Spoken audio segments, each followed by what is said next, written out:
dòng sông lớn, thôn nhân gian trong đôi mắt sầu lo. Bầu trời xin ta xua lời ca nhân ai đừng xa. Nhân ai đừng xa. Nhìn từng chiến lao hoa phai màu rụng rơi ngoài hiên. Mình ta với ta thôi mà, tâm thân này chịu nhiều đớn đau lưu luyến. Gió lung lay bàn tay đang cánh mùa tình, dẫu chẳng ngầm người đơn vẫn cách xa mình.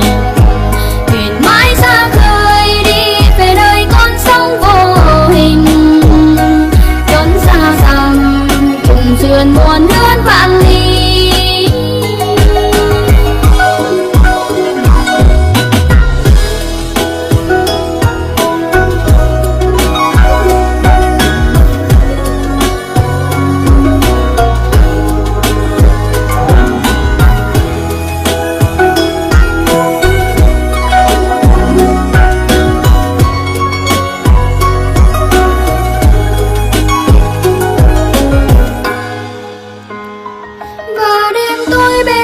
Tâm hồn từng dòng suy nghĩ ta xa nhau vì bình minh sau đi cô đơn ngày dài ta mong quên đi.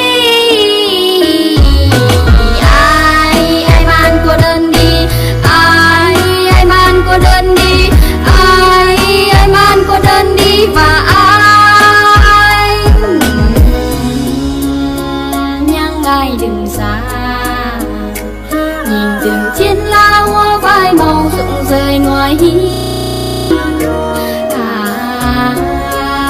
Mình ta với ta thôi mà, tâm thân này chịu nhiều đớn đau lưu.